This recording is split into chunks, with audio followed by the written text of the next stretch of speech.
Hey, thanks for tuning in. I just wanted to take a quick minute to remind everyone listening that this is part 2 of The Dead and the Dying, so if you haven't already, go back and listen to Act 1, Chapters 1 through 3, that way you're all caught up in the storyline, and you'll be good to go. But if you're returning, welcome back, and let's get to the story.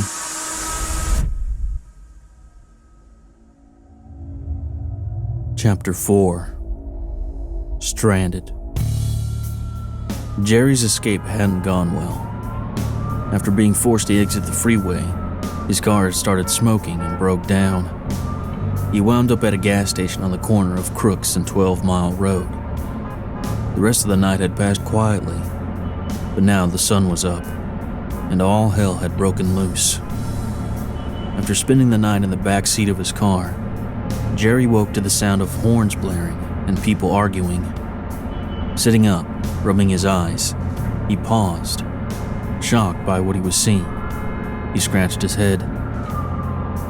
There were cars lined up at the pumps and jamming both roads leading in. A tall, thin man carrying a gas can was arguing with an older woman who had been fueling up a large SUV. As they were going at each other, the passenger of the SUV, a heavyset guy wearing a blue hoodie, got out and came around the back of the vehicle. When he stepped out, he surprised the other guy, causing him to drop the can and reach for his waistband. The man in the hoodie put his hands up and stepped back as the pistol came into view. At that point, the woman who'd been at the pump took off running towards the front of the store. Jerry couldn't believe what he was witnessing. The thin man yelled, "I told you I'd pay for it! All you had to do was fill the fucking can!" Now waving the gun around, he angrily snatched his can off of the ground, then went to fill it. When he was done, he put the nozzle back in the SUV's tank, then dug in his pocket, pulled out some money, and tossed it on the driver's seat. "Well, it could have been worse," Jerry muttered to himself as the man with the gas can went running past his car. Getting out and stretching, he stood there for a second, taking it all in before someone yelled over to him. "Hey, aren't you security? Why didn't you try to stop that guy?" Snapping out of it, he turned to see the guy in the blue hoodie walking towards him. "Well, shit," he grumbled to himself, realizing he was still in uniform. Before he could respond, the blue hoodie guy yelled, "Hey, shithead, I know you hear me. Why didn't you do your fucking job?" Jerry went from confused to pissed off, but he stayed calm. "My job? I don't work here. You need to get your wife, get back in your car, and call the police." He was trying to de-escalate the situation before things got even more out of control. It didn't work. The guy kept yelling and getting closer. Reaching for the pistol on his hip, Jerry stepped back. That one motion stopped the guy dead in his tracks. He held up his hands and started to back off. As the guy in the hoodie walked away, Jerry noticed how many people were now out of their cars, using their phones to record everything. Something about them triggered flashbacks of those dead-eyed freaks he'd seen the night before. For a split second, they were corpses, bloated, disfigured, saggy bags of flesh, holding up their phones for their 5 seconds of fame. Squeezing his eyes shut and rubbing his face, he tried to get past it. His hands were shaking and his mouth was dry. The adrenaline rush was fading. Gathering himself and patting his pockets, he pulled out his cigarettes and lit one. Taking a drag and holding in the smoke for a second, he exhaled and looked around. The intersection was packed with cars, and the lines stretched on for blocks. As Jerry stood, scanning through the crowd, a woman in a champagne-colored BMW caught his attention. She was coughing into a fistful of Kleenex and clutching the steering wheel like it was the only thing keeping her up. After a few seconds, she stopped moving and slumped over on her side. Jerry watched as the BMW rolled forward and hit the car ahead of it. It wasn't a hard impact, but it was enough to piss off the driver. When the guy got out, yelling, he saw the woman needed help and rushed over. Realizing what was going on, a few other people got out of their vehicles and joined in the effort. Her doors were locked and the windows were up, so they wound up having to break the glass to get her out. Once they had her on the ground, more people gathered around as another woman from the crowd tried to resuscitate her. After a couple of attempts at CPR, the woman looked up and shook her head. As she did, the woman from the BMW sat up and bit her in the face. The woman screamed as her cheek was ripped away, and the crowd went crazy. Some ran for their cars, and others ran in to help.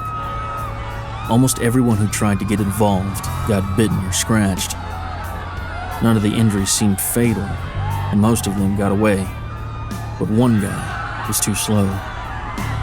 The BMW lady chased him down and tackled him. Then, after ripping his throat out, she gutted him and started stuffing fistfuls of his intestines into her mouth. Wide-eyed, with a lit cigarette dangling from his lips, Jerry stared at what was unfolding in front of him. His first thought was to get in his car, but with the broken window, he wouldn't be safe. As he looked around, a small group of people were hustling into the store. Trying to keep an eye on what was happening in the street, he pulled his pistol and made his way over to join the crowd. Being at the back of the pack, he could see everything. While people were fighting and crowding the doorway, the BMW lady had dropped a fistful of guts on the ground and was headed their way. Without thinking, he took aim and fired 2 shots, hitting the woman in the chest. The bullets didn't stop her, but they caused the crowd to scatter in all directions, confusing her for a second and giving him a clear path into the store. Once he was inside, he stood watching the BMW lady tear into some teenager who'd been knocked down in the stampede. The boy kicked and screamed as she bit into his chest, then pulled away a mouthful of t-shirt and flesh. Somehow, the kid managed to squirm free, but before he could get away, she bit into his stomach. Grabbing her by the hair and punching her in the face a few times, the boy managed to get her off of him. Getting to his feet as quickly as he could, he turned and ran before the lady could attack him again. She got up and chased him for a second, before veering off and going after someone else. Jerry watched the chaos outside for a brief moment before the click of the door lock made him jump. He turned around to see the attendant, a young woman with dark hair whose name tag said Carla, and 6 other people. Looking around the store, he paused for a second when he saw the blue hoodie guy and his wife. They were standing near the coolers. Both of them were on their phones trying to call for help. Across from them, standing near the slushy machines, there was a guy wearing gray scrubs. He was using napkins to clean up a wound on his forearm while talking to someone on the phone. Jerry was just about to say something about it when the woman who'd been looking out the window blurted out, "That guy's getting up!" The other 2 people, an older man wearing a mechanic's suit and a homeless-looking guy, both stepped over to the window to get a look. Turning to see for himself, Jerry's stomach lurched. The man that had been attacked first was on his feet. What was left of his organs and intestines sloshed out, spilling down his legs as he staggered, then ran straight for the store.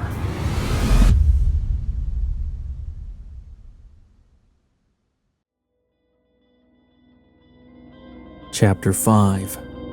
Run. Daniel sat staring at his computer screen, mesmerized by the live streams coming from all over the city. Violent attacks were happening everywhere, including right outside his front door. After an incident with a woman in the parking lot, a full-scale riot kicked off. It had been going on for hours. Most of the screaming stopped just before sunrise, but now he could smell smoke. Getting up from his seat and going over to the window, He nervously peeped out for the first time since he'd locked himself in. There was blood splattered all around the parking lot, but there were no bodies. From what he could tell, there was no one outside, and the complex was on fire. Fighting the urge to panic, he set his mind to grabbing the things he thought he'd need and filling up the backpack he used for hiking. It wasn't big, but it held a couple of bottles of water and snacks along with extra socks. Once the bag was packed, he got dressed. All those years of narrating horror stories were about to be put to the test. First, he put on 2 sets of thermal underwear, followed by his jeans and his steel-toed work boots. Next, he put on a hoodie, followed by his leather jacket. Lastly, he wanted to protect his face and eyes. Unfortunately, all he had was a pair of goggles he'd used for a costume last Halloween and a scarf. The smoke was getting thicker. He didn't have time to be picky. Putting on the goggles and wrapping his face as best he could, he grabbed the bat and his bag and then headed out. Heat met him in the hallway. He couldn't see the flames at the far end, so he hurried to the stairs coming out near Mary Street. Things looked a lot different at ground level. There were body parts left in chunky pools of blood, and he could hear screaming coming from the neighborhood. Looking to his left, he could see people running. They hadn't spotted him yet, and he wanted to keep it that way. From that distance, he couldn't get a good look at them, but there was blood on their clothes, and that was enough for him. To his right, the coast was clear. He'd be passing through the neighborhood. There were a lot of houses between him and 12 Mile Road. If he could get there, it was a straight shot to his cousin Sydney's place. He tried calling her, but she didn't answer. That wasn't out of the ordinary for Sid. She rarely answered the phone. His plan was to make it to her house and get her to drive them out of the city before things got any worse. Taking a deep breath, he hurried through the parking lot and started jogging once he'd passed the retirement home. On his right, a white 2-story house with a for sale sign in the yard caught his attention. The front door was open, and there was blood smeared on the wall leading in. Trying to ignore the groaning coming from inside, he picked up the pace. As he passed a set of duplexes in the next lot, he heard a raspy snarling and huffing coming from behind him. Glancing back, he caught a glimpse of an old man wearing a blood-soaked bathrobe, rushing towards him. Shit. His jog turned into a full-on sprint. The guy was catching up, and he couldn't let that happen. Ahead of him, on the left, he could see someone staggering down the walkway, heading for the street. It was a teenage girl. She was hobbling on a badly broken left leg, and her shirt had been torn, revealing a shredded, bloody mess of exposed ribs and dangling flesh. Trying not to look, Daniel raced by as she swiped at him with gnarled arms that threw her off balance, causing her to fall. The old man stepped on her and fell as well, but got right back up and continued his pursuit as Daniel made a left on the next street. A few houses down, you could see a man standing next to a beat-up red truck. There were 2 bodies on his lawn, and he was shooting at someone who was running at him from the street. The blast dropped the bloody naked man. Then the guy with the gun jumped in his truck and cranked the engine. Daniel tried flagging him down, but it didn't work. All he could do was keep running while the truck sped away. The old man behind him wasn't giving up, and now the girl was dragging along behind him. Further up the block, he could see people. Lucky for him, the guy in the truck was running them down and drawing their attention. The small crowd chased the truck and vanished around the next corner as the truck made a left onto 12 Mile Road. By the time he'd made it to the corner, there were 5 people chasing him, and he was running out of steam. The street was alive with people and cars, trying to turn around to get out of the traffic leading to the gas station. There was no time to focus on anything but running. Daniel turned right and darted up the street. As he got closer to the gas station on the corner, he saw a woman running around, banging on people's car windows. Praying she didn't notice him, he ran as fast as he could with his pursuer still hot on his heels. His luck went from bad to worse when he saw a disemboweled man banging on the front of the gas station. Making a hard right, he ran to the back of the building and nearly shit himself when he saw a box truck blocking the alley. With nowhere to go but up, he rushed over and climbed on top of the truck. From there, he crossed a small extension on the back of the building and got on the roof. As soon as he was sure they hadn't been able to follow him, he took the scarf off of his face, then doubled over and puked his guts out.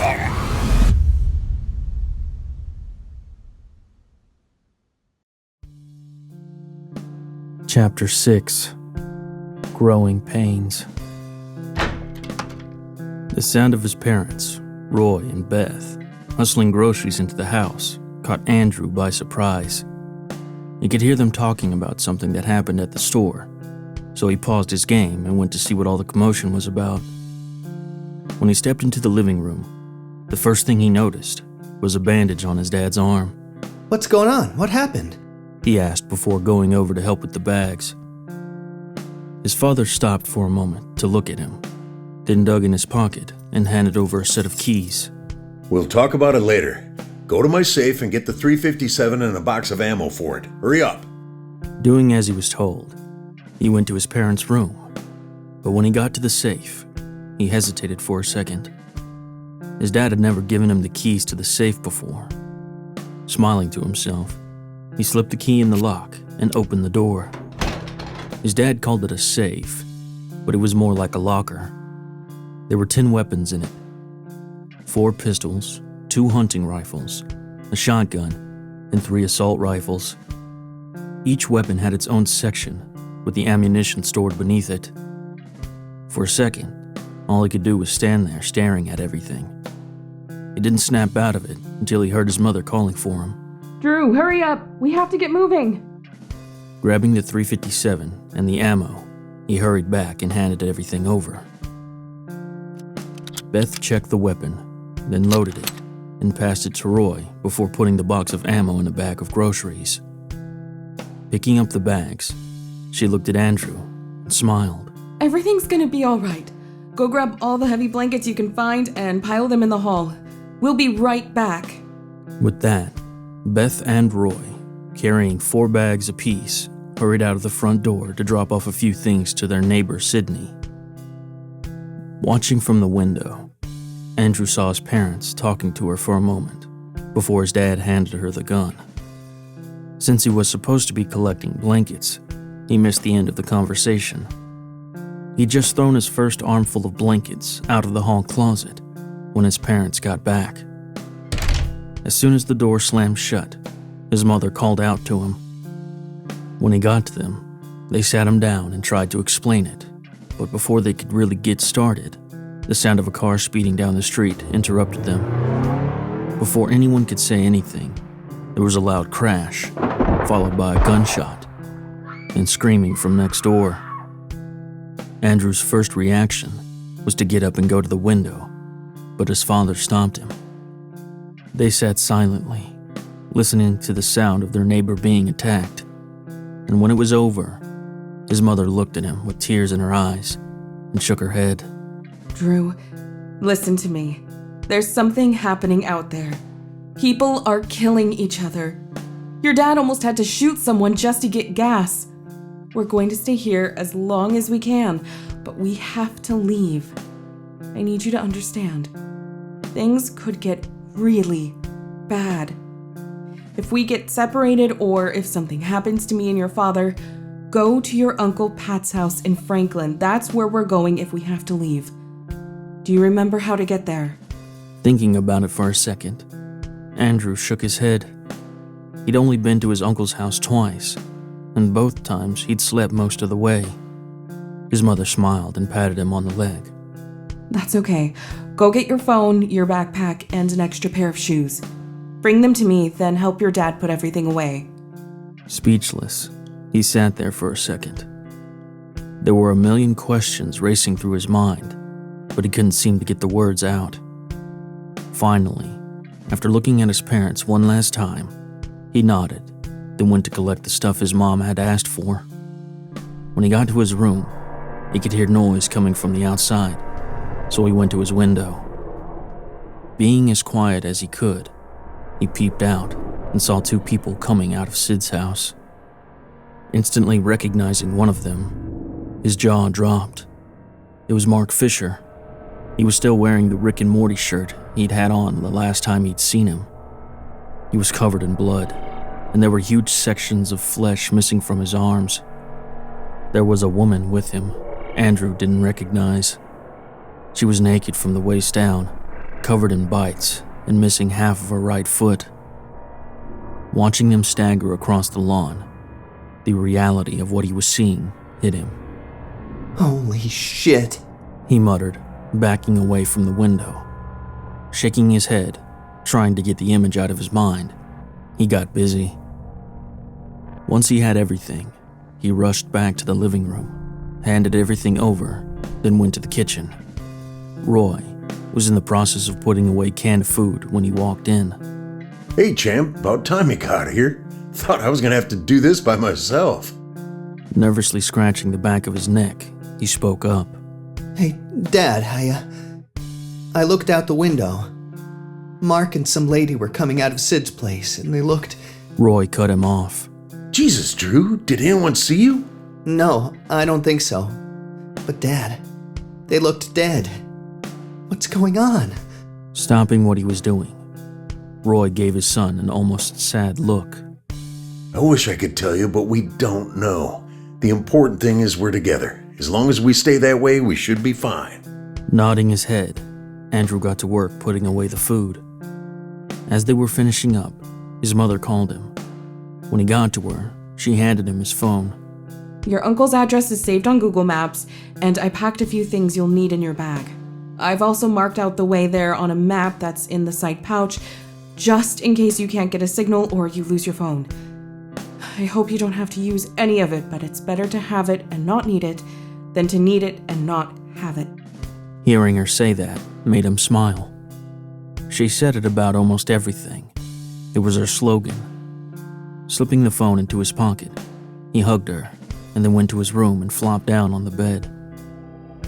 The sounds of sirens and gunfire in the distance made him nervous. The thought of being out there alone was horrifying.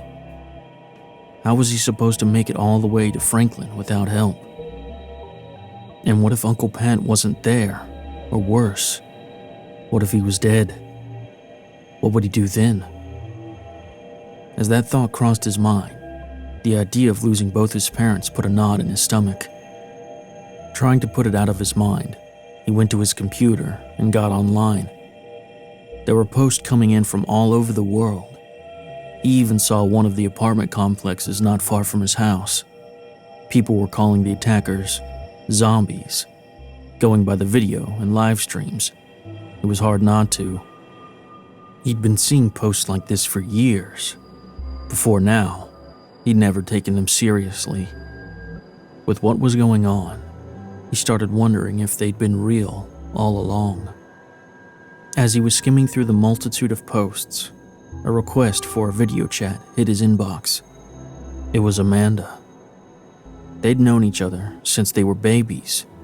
At one point, she'd lived next door to him. When her mom got a job in Texas, they moved away, but they managed to stay in touch. Now, they played games together online and FaceTimed each other at least once a week. Happy to see her name pop up, he quickly jumped right into the call. The moment her face took over the screen, his heart dropped.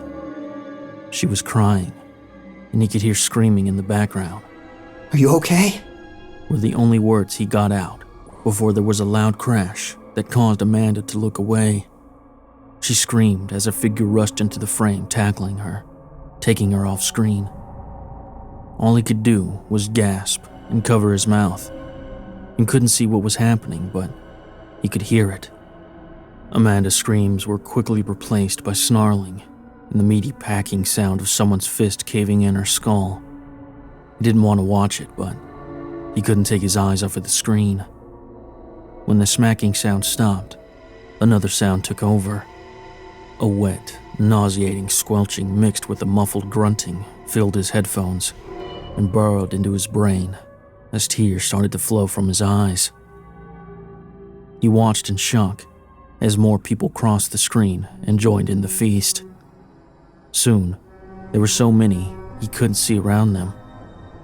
When they were done, and the last of them had finally wandered off, the room was a silent, bloody mess. Andrew sat on his bed, staring at the screen. He couldn't believe what he'd seen. It left him in a daze. After what seemed like a long time, a new sound crept in. A low, gurgling groan slowly took over. Snapping out of his stupor, Drew rubbed his eyes and focused on a lone figure struggling to its feet. It was her. It was Amanda. For a second he thought she'd survived, but the moment she stumbled into frame, that hope died. Her jaw was broken, her nose was gone, and she was missing an eye. Her arms had been stripped down to the bone in some places, and her guts had been ripped open. Andrew's stomach lurched as bile filled his throat, forcing him to snatch off his headphones and make a dash for the restroom. Hearing him violently vomiting into the toilet, Roy came to check on him. Hey, champ, what's wrong? For a moment, Andrew couldn't respond. The image of Amanda shambling across the screen was still too fresh in his mind. Wiping drool off of his chin, he shook his head before muttering. They killed her. With a concerned look, Roy asked what he was talking about. Still in shock, Andrew silently led his father back to his room and showed him the open call with Amanda. Surprisingly, she hadn't left like the others. She was standing in the center of the room, swaying from side to side, while staring straight ahead. Narrowing his eyes and focusing on the screen, Roy frowned, then ended the call. Turning to face his son, he didn't know what to say. There were no words that could change what he'd seen, so he didn't try. Instead, he stepped over and hugged him. Then after a moment, pulled away. Sorry you had to see that. I know she meant a lot to you. I won't pretend to know how you're feeling right now, but if you want to talk, your mom and I are always here. Sobbing and nodding his head, Andrew took a seat on his bed and sat silent till his dad finally walked away. The day passed slowly after that. He felt like it was all a bad dream, and the chaos outside was just in his mind. As the sun began to set, the street had gone silent, but sirens and gunfire echoed in the distance. His parents were busy covering the windows with blankets. Meanwhile, he'd been watching Sid's house through the small crack in the blinds. She'd been chasing something from room to room, but he couldn't see what it was. From what he knew, she didn't have any pets, but her front door had been broken down, so something could have gotten in. When she wandered out of sight and didn't come back, he figured she'd either caught what she was after or gotten out. Just as he was about to turn away, his mother knocked on the door as she opened it. Hey, Drew. Your dad told me what happened. Are you okay? As much as he wanted to say no, he knew his parents needed him to stay focused, so he nodded and managed a slight smile. Beth could see the hurt in his eyes, but rather than push the issue, she nodded, then handed him a blanket and a box of thumbtacks. Good. Now, listen, I need you to cover that window. Make sure no light can escape. We don't want anyone noticing we're in here. When you're done, come to the front room. There's something we need to do. Once she walked away, Andrew quickly did as she asked, then went to see what was going on. When he got to the front room, he was shocked by how dark it was. The only light came from the glow of the television. They had the sound muted and the closed captions on. Without saying a word, he walked over and took a seat between Roy and Beth. They watched footage coming from all over. It was happening in every city on the map. No place was safe. Everything was moving so fast, the reporters didn't know what to say. They were telling everyone to shelter in place and avoid contact with anyone acting strange or violent. There were no clues on what it was, where it came from, or how it was being spread. After getting frustrated by the lack of information, Roy changed to another station, then sat back. Glass and blankets ain't gonna cut it. I don't think we can stay here. The roads are probably chaotic right now, but it's not gonna get any better if we wait. Nodding her head, Beth thought about it for a second, then glanced around the room. Okay. I think we should get some rest and hit the road first thing in the morning. That should give us enough time to pack a few things. What do you think, Drew? You up for a road trip?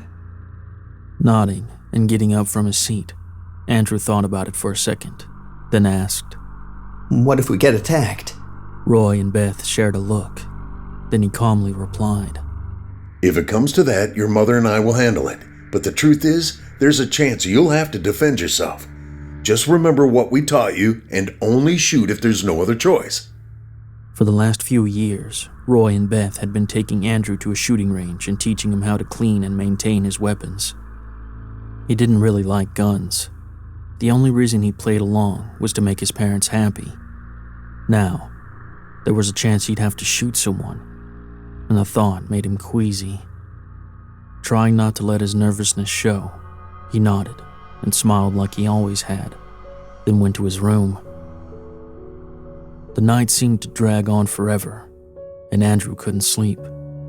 He tossed and turned till he finally managed to doze off, only to be woken up a short while later by his mother shouting, Drew! Get out here now! He tumbled out of bed and stumbled to the hall, where he found her piling furniture in front of her bedroom door. He could hear snarling and banging coming from the inside, and he didn't see his father. What's happening? Where's... Your bag's by the front door. Go! I'm right behind you! His mother commanded, cutting him off before he could finish his question. Still groggy and confused, he hesitated till a loud crash came from inside the room. Come on! We've gotta go! She grabbed him by his arm and rushed him to the front door where their bags had been set for the next morning. In a flash, they had their things and were rushing out the front door. As they crossed the driveway and got into the car, a small crowd came rushing towards them. The noise was attracting them. Andrew could see more, coming as his mother cranked the engine and threw the car in reverse, hitting some of the closest ones as they backed out. Stomping on the brakes and throwing it in drive, Beth hit the gas, and they sped away.